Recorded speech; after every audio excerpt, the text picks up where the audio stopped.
Student, जीवी tutorial में आप सबका स्वागत। So student, today will see the next topic, mass and weight. बहुत सारे बच्चे अभी भी कंफ्यूज होते रहते हैं, what is the mass and what is the weight. तो ये जो कंसेप्ट है, यानी ये जो डाउट है आपका, आज पूरा ही क्लियर हो जाएगा, बट आपको ये वीडियो लास्ट तक देखना होगा। ओके स्टूडेंट, सो जैसे कि प्रीवियस लेक्चर में हमने what is the gravitational acceleration, gravitational force क्या है, ये कंप्लीट किया है। अगर आपने वो वीडियो नहीं क्लियर किए, यानी वो टॉपिक नहीं क्लियर किए, तो प्लीज पहले वो देख लीजिए, तभी आपको ये और अच्छे से समझ में आ जाएगा स्टूडेंट। ठीक है, चलो let's see our new topic, mass और वेट। तो अभी यहाँ पे स्टूडेंट आपको इसके रिलेटेड ना क्वेश्चन आता है, फिक्स क्वेश्चन आपको 2 मार्क्स के लिए।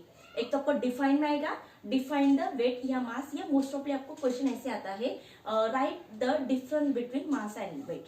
ठीक है, तो 2 मार्क्स का क्वेश्चन है, तो हमें बिल्कुल मिस नहीं करना है। कैसे हम यहाँ पे करेंगे, तो आपको डिफरेंट वाइज में आपको एक्सप्लेन करती हूँ। 1 मार्क्स के लिए आ जाए, 2 मार्क्स के लिए आ जाए, वॉट एवर, हम हर एक एंगल से ये पूरा क्लियर करने वाले। Understand student? चलो लेट्स सी। तो यहाँ पे हमने पहले लिया है, this is the mass part, और ये हमारा होगा यहाँ पे वेट।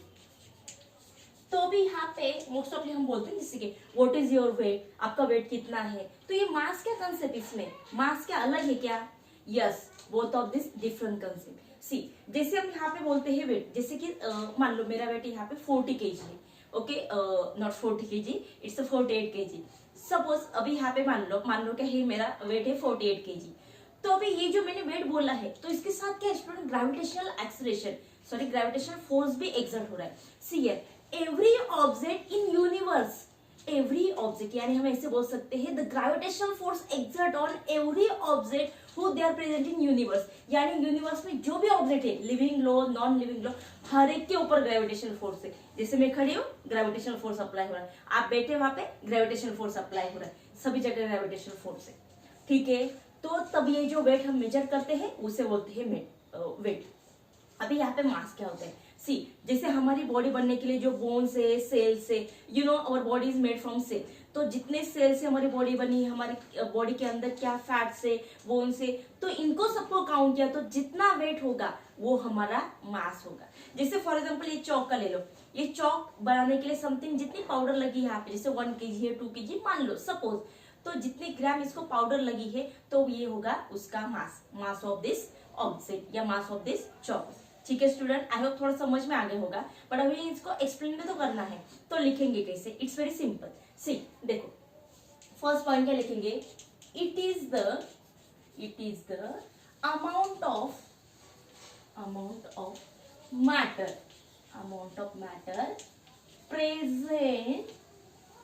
प्रेजेंट इन एन, किसके अंदर है? इन एन ऑब्जेक्ट, यानी ऑब्जेक्ट के अंदर कितना मैटर है, this is called as a mass. तो फोर्स यानी क्या है? इट्स अ ग्रेविटेशनल फोर्स, ये तो क्लियर हो गया। सी, तो यहाँ पे हम क्या लिख सकते हैं, इट इज ग्रेविटेशनल, या इट इज द फोर्स, या हम ऐसे लिख सकते हैं कि जैसे कि it is the force acting on, it is the force of gravity, पर कौन सा फोर्स है? Gravitational force. It is the force of gravity acting on an object या body, ऑब्जेक्ट, ठीक है, या body. See, it is the force of gravity acting on object, यानी कि फोर्स ऑफ ग्रेविटी किसी ऑब्जेक्ट के ऊपर एक्ट हो रहा है, this is called as a weight, उसे हम बोलते हैं वेट। ठीक है, तो अब इसका SI यूनिट भी है, तो इसका SI यूनिट क्या है? SI यूनिट इज, मास का होता है यहाँ पे केजी। ठीक है, जैसे हम शुगर बोलते हैं, कितने केजी शुगर लाए, 5 kg 6 kg समथिंग, जो केजी में लाते हैं ना, वो वाला पार्ट केजी। तो वेट कहाँ होता है हमारा? न्यूटन में होता है। ठीक है, यानी SI यूनिट, वेट का SI यूनिट यहाँ पे न्यूटन, जिसे हम कैपिटल N से डिनोट करते हैं। See, now the next part. अभी जैसे कि next, mass is the scalar quantity और weight is the vector quantity. See here, it is scalar quantity. You know student, I already explained you what is the scalar quantity and what is the vector quantity. But मैं फिर से यहाँ पे बता देती हूँ कि ये दोनों होते क्या है। See it is the vector quantity.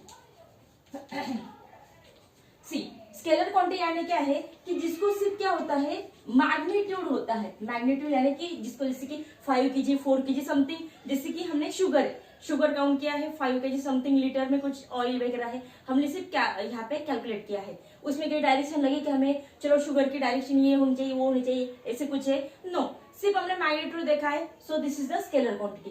पर यहाँ पे वेट यानी क्या है, जैसे समथिंग ये कुछ है उसके ऊपर फोर्स यानी क्या हो रहा है कि यहाँ पे मान लो कोई ऑब्जेक्ट दिया है उसके ऊपर ऐसे फोर्स यहाँ एक्सर्ट हो रहा है यानी नीचे जा रहा है, तो हमें यहाँ पे मैग्नीट्यूड भी चाहिए और डायरेक्शन दोनों चाहिए। So that's why weight is the vector quantity, यानी जहां आपको मैग्नीट्यूड और डायरेक्शन दोनों लगते हैं, this is called as a vector quantity. Is the clear student? चलो 3 पॉइंट हमारे क्लियर हो गए। नाउ नेक्स्ट पार्ट स्टूडेंट, ये लिख के जाओ because each and every part is very important. तो मैं यहाँ पे साइड में हो जाती हूँ बीच बीच में, तो आप यहाँ पे नोट कर लेना है, ठीक है, पूछ करके नोट कर सकते हैं। चलो नाउ द नेक्स्ट पार्ट, जैसे कि देखो मास ले लो, जैसे फॉर एग्जाम्पल यहाँ पे अभी मैं क्लीन करती हूँ ये पार्ट, तभी आपको नेक्स्ट पार्ट क्लियर हो जाएगा।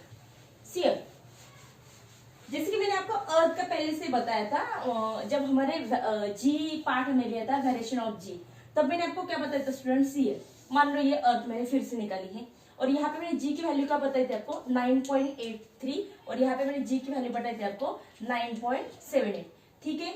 मान लो अभी हमने कुछ ऑब्जेक्ट यहाँ पे रखा है, उसका मास समथिंग यहाँ पे जो है वही यहाँ पे होगा क्या, नहीं। सपोज यहाँ पे है उसका वेट 5 kg, तो उसका वेट यहाँ पे क्या होगा, चेंज हो जाएगा। यानी कि जैसे देखो वेट चेंज हो रहा है, यहाँ पे अलग है यहाँ पे अलग है। या मान लो अर्थ पे जैसे कि अर्थ पे इसका वेट है यहाँ पे 110 यानी 110 kg, वही ऑब्जेक्ट अगर आप मून पे लेके जाओगे तो वहां पे उसका वेट हो जाएगा नियर बाय 40 to 43 इतना हो जाएगा न्यूटन। क्यों स्टूडेंट? क्योंकि वहां पे ग्रेविटेशन फोर्स या ग्रेविटेशन एक्सेलरेशन है ही नहीं, तो उतना फोर्स यहाँ पे माइनस हो गया। हाँ पर मगर यहाँ पे ये है 50 kg का है, ये 5 kg का है, मान लो ये यहाँ पे लेके जाओ, मून पे लेके जाओ, कहीं लेके जाओ, उसका मास सेम ही होगा। यानी हम इन शॉर्ट में बोल सकते हैं mass is same everywhere but weight is not same everywhere. Weight सब जगह सेम है क्या? नहीं। तो नेक्स्ट टॉपिक क्या है हमारा, सॉरी नेक्स्ट पॉइंट क्या है, मास इज सेम एवरीवेयर, ठीक है। तो यहाँ पे बोल सकते हैं क्या weight, it is not same everywhere, यानी हम ऐसे बोल सकते हैं स्टूडेंट यहाँ पे कि वेट इज वैरी या इट इज वैरी या इट्स डिपेंड ऑन प्लेस कैसे उसके हिसाब से यहाँ पे उसका वेट होता है। क्लियर होगा स्टूडेंट? उसके बाद नेक्स्ट वाला पॉइंट, अभी यहाँ पे मास कभी भी जीरो नहीं होता है। यानी क्या, देखो जैसे कि वेरिएशन वाला पार्ट ही लेते हैं जीवन, जहाँ पे मैंने आपको डेप्थ वाला पार्ट बताया था यहाँ पे कि जब सेंटर पे आते हैं तब यहाँ पे रेडियस है, हाइट है, जी आपके सब यहाँ पे जीरो हो जाता है, ठीक है। मान लो ये चौक है, उसका वेट फिर से हमने लिया यहाँ पे कि मास पे हमने 5 kg का ये बना है, ठीक है। यहाँ पे लेके गए तो उसमें जी क्या होगा, जीरो हो जाएगा, यानी वेट वहां पे जीरो हो जाएगा। पर ये ऑब्जेक्ट यहाँ पे जीरो हो जाएगा क्या, यानी उसका मास कम हो जाएगा? नहीं, एज इट इज उसके अंदर जो कंटेंट है वो वैसे के वैसे रहेगा। यानी यहाँ पे भी ये 5 kg होगा, यहाँ पे भी 5 kg होगा। यानी कि इन शॉर्ट में मास इज नॉट जीरो, यानी हम ऐसे बोल सकते हैं मास कैन नेवर बी जीरो, यानी ये कभी भी जीरो नहीं होता है। उसको अगर हम ब्रेक करेंगे तब ये थोड़ा सा कम हो जाएगा। मान लो कितना भी आपने कम किया, इसके छोटे छोटे पार्टिकल्स भी किए ना, तब भी ये पार्टिकल का समथिंग कुछ तो मास होगा ही, ठीक है। तो हम यहाँ पे ऐसे बोल सकते हैं it can never be zero, ये जीरो नहीं होता है। पर यहाँ पे weight it can be zero at the centre of earth, but यहाँ पे वेट जीरो होता है कब, जब हम सेंटर यानी अर्थ के सेंटर की तरफ जाते हैं तब यहाँ पे वेट हमारा जीरो होता है, ठीक है स्टूडेंट। तो हम यहाँ पे लिख सकते हैं इट कैन बी जीरो, ये क्लीन कर लेती हूँ, इसे कंफ्यूज हो रहा है आपको ना। It can B 0 at centre of the earth, यानी जहां सेंटर है अर्थ का वहां पे ये 0 होगा। आ रहा है स्टूडेंट समझ में? चलो अभी नेक्स्ट वाला पार्ट। अभी यहाँ पे जैसे कि फॉर्मूला तो यहाँ दिया नहीं है, मास का कुछ फॉर्मूला वगैरह नहीं है, पर यहाँ पे इसका फॉर्मूला है। फॉर्मूला यानी क्या है कि जैसे कि ये W से मेंशन करते हैं, we know W is equal to, यहाँ पे हम क्या बोल सकते हैं, F, ये दोनों हमें पता है। बट वी नो यहाँ पे F का फॉर्मूला क्या है, MA, जिसे हम यहाँ पे क्या लेते हैं अभी, A यानी हमारा G।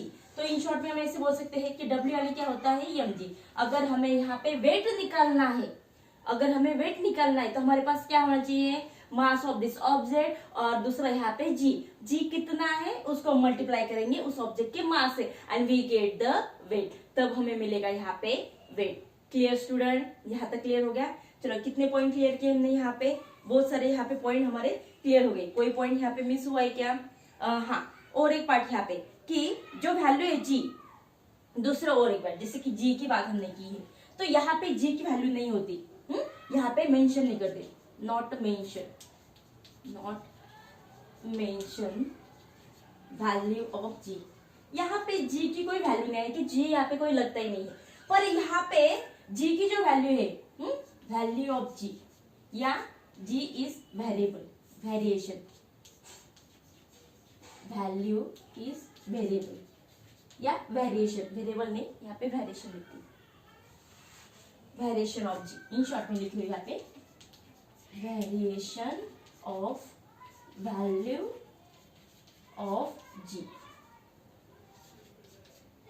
ठीक है, वेरिएशन यानी इन शॉर्ट में कि जी यहाँ पे वेरिएशन हो रहा है। अभी मैंने वही बताया है कि जी जहाँ वेरिएशन हो जाएगा, कम ज्यादा हो रहा है, तो ऐसे हमारा यहाँ पे वेट आएगा। अभी जी कैसे वैरी हो रहा था ये तो मैंने आपको प्रीवियस लेक्चर में क्लियर किया, हाइट डेप्थ। तो आप वहां पे अगर क्लियर नहीं हुआ स्टूडेंट तो प्लीज पहले वो वीडियो देख लीजिए, यानी वो जी का पार्ट आपका क्लियर हो जाएगा। ओके स्टूडेंट, चलो अभी यहाँ पे ये पॉइंट हमारे क्लियर हो गए कि और कोई पॉइंट यहाँ पे बचा है क्या? नहीं। तो इन शॉर्ट में हमें यहाँ पे जो मास का पूरा पार्ट है, यानी कि आपको डिफरेंस के लिए 2 मास के लिए पूछा गया, तो यहाँ पे I think 4-5 points is enough. तो 4 पॉइंट यहाँ पे इनफ है, उतने लिखे, उससे एक्स्ट्रा भी लिखे आपने, कोई बात नहीं, यहाँ पे हमें आउट ऑफ मार्क्स मिल ही जाएंगे। आई होप आपको अभी आज मास और वेट ये दोनों का डिफरेंस क्लियर हो गया होगा। Is that clear student? चलो तो आज के लिए हम यही रुकने वाले हैं। हाँ, पर जाते जाते आपको लाइक और सब्सक्राइब करते जाना है। ओके स्टूडेंट, चलो थैंक यू।